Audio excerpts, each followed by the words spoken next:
DELF B1, la production orale. La production orale est la seule épreuve individuelle de l'examen du DELF B1. Il y a 10 minutes de préparation pour la partie 3 et 10 à 15 minutes de passation. La production orale est composée de 3 parties. Partie 1, l'entretien dirigé, d'une durée de 2 à 3 minutes. Partie 2, l'exercice en interaction qui dure 3 à 4 minutes, et la partie 3, l'expression d'un point de vue d'une durée de 5 à 7 minutes. L'entretien dirigé. L'examinateur pose des questions sur le quotidien du candidat. Il vérifie les connaissances de l'utilisation des temps, présent, passé et futur. Les thèmes sont travail, études, famille, loisirs, projet, études du français. Exemple de questions de l'examinateur. Pouvez-vous vous présenter? Parlez-moi de votre famille. Où êtes-vous allé en vacances l'été dernier? Qu'est-ce que vous êtes en train d'étudier? Quels sont vos projets pour l'année prochaine? Que faites-vous pendant votre temps libre? Conseil du professeur, soyez poli et faites des phrases claires. Il faut construire et développer vos réponses en donnant un maximum de détails. Les questions sont toujours les mêmes, alors, préparez-vous avant l'examen. Si vous ne comprenez pas la question, demandez à l'examinateur de la reformuler. Comment développer vos réponses? Faites des réponses complètes et claires pour donner un maximum d'informations.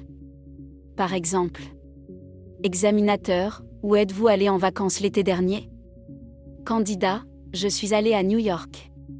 Cette réponse est trop courte. Candidat, l'été dernier, je suis allé à New York en juillet avec ma femme. Nous y sommes restés une semaine. Nous avons choisi cette destination, car nous n'étions jamais allés aux États-Unis. Nous avons visité les principaux musées et nous sommes allés voir une comédie musicale à Broadway. C'était une bonne expérience, nous avons beaucoup aimé le côté cosmopolite de cette ville.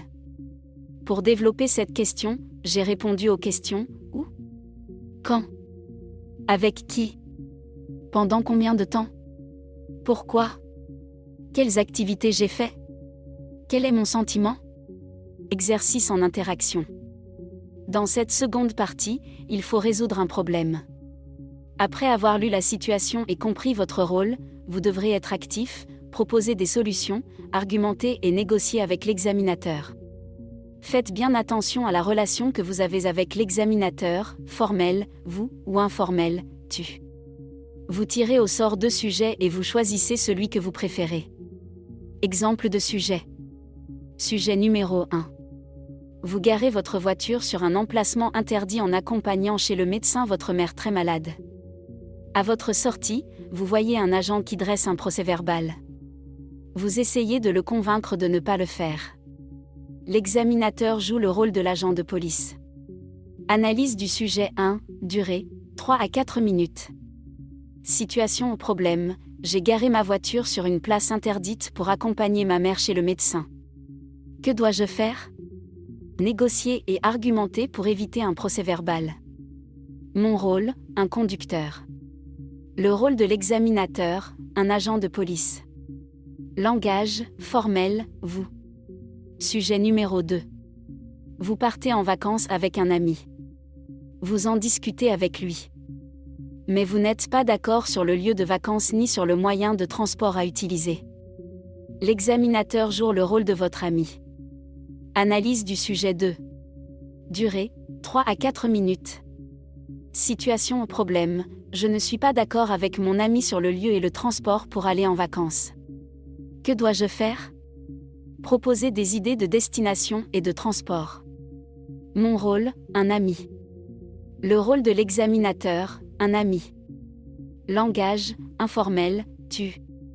Conseil du professeur, choisissez le sujet le plus facile pour vous. N'attendez pas que l'examinateur pose toutes les questions. Il ne faut pas seulement répondre « oui » à toutes les suggestions de l'examinateur, vous devez trouver des solutions pour résoudre un problème. Faites attention au registre de langue à utiliser, tu ou vous, en fonction de la situation. Expression d'un point de vue ou monologue suivi. Dans cette 3e partie, vous tirez au sort 2 sujets et vous choisissez celui que vous préférez. Vous dégagez le thème soulevé par le document et vous présentez votre opinion sous la forme d'un petit exposé de 3 minutes. L'examinateur peut poser quelques questions ensuite. Vous avez 10 minutes de préparation pour cette partie. Pour réussir l'expression d'un point de vue, l'expression d'un point de vue doit se faire en suivant une certaine méthodologie.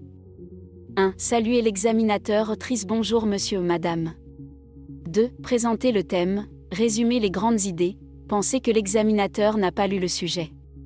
3. Présenter le document, faites des phrases complètes pour présenter la nature, la source, l'auteur et l'année. 4. Annoncez votre plan, utilisez des connecteurs et le futur simple, je commencerai par, je parlerai de.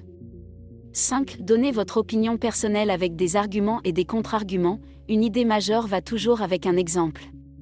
Présentez au moins 3 grandes idées. 6. Faites des transitions entre les différentes parties, utilisez des phrases simples.